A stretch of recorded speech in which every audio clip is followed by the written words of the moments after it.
ஒரு நதிக்கரையில் பசுமையாய் இருந்த ஒரு பள்ளத்தாக்கில் ஒரு யானை குடும்பம் வசித்தது. அந்த குடும்பத்தில் கோலு என்ற ஒரு சின்னச் சுட்டி யானையும் இருந்தது.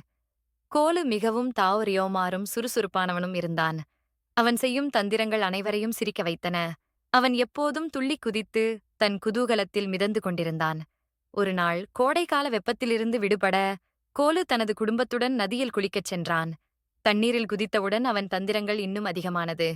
ஒருபோதும் தன் தும்பிக்கையால் தண்ணீர் தெளிக்கிறான். மற்றொரு நேரத்தில் குமிழிகள் உருவாக்குகிறான்.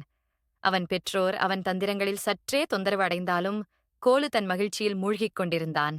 அதே நேரத்தில் மித்து என்ற ஒரு சிறிய கிளி கோலுவிடம் வந்தது. மித்து கூறியது, "வணக்கம் கோலு, நாம் நண்பர்களாக முடியுமா?" ஆனால் கோலு அகந்தையுடன் கிளியை பார்த்து, "உன் மாதிரி சிறிய பறவையுடன் நான் நட்பு செய்ய வேண்டுமா? ஒருபோதும் இல்லை" என்றான். மித்து கோலுவின் ஆணவமான பேச்சைக் கேட்டு நெகிழ்ந்தாலும் ஒன்றும் சொல்லாமல் அருகிலுள்ள மரத்தில் உட்கார்ந்து கொண்டது. கோலு தன் மகிழ்ச்சியில் மிதந்து கொண்டே இருந்தான். ஆனால் அவன் சிறிது நேரத்தில் ஒரு பிரச்சனையில் சிக்கப் போகிறான் என்பதை அவன் அறியவில்லை. நதியின் அருகில் விளையாடிக் கொண்டிருந்த போது கோலுவின் கவனம் திசை மாறி அவன் தன் குடும்பத்திலிருந்து தொலைந்து விட்டான். திரும்பிச் சென்றபோது தனது குடும்பம் எங்கும் தெரியவில்லை. கோலு பயந்து போய் சுற்றியிருக்கும் இடத்தைக் கண்டு தடுமாறத் தொடங்கினான். அப்போது மித்து கோலுவின் பயத்தை கவனித்து அவனிடம் வந்து, "என்ன ஆனது கோலு? ஏன் நீ இப்படி கவலையுடன் இருக்கிறாய்?" என்று கேட்டது. கோலு நடுங்கிக் கொண்டு, "என் குடும்பம் எங்கும் தெரியவில்லை, நான் தொலைந்து விட்டேன்" என்று சொன்னான்.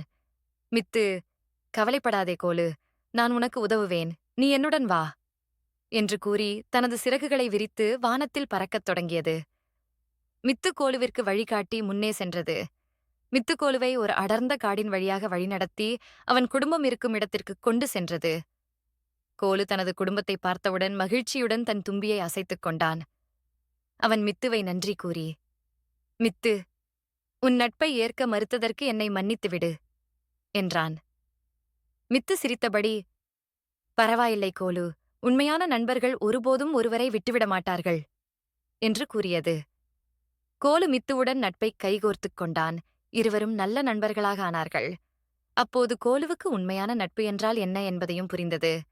அதன் பின்னர் கோலும் மித்துவும் எப்போதும் ஒன்றாக இருந்து ஒவ்வொரு நாளும் புது புதுச் சந்தோஷங்களில் மூழ்கியிருந்தனர்.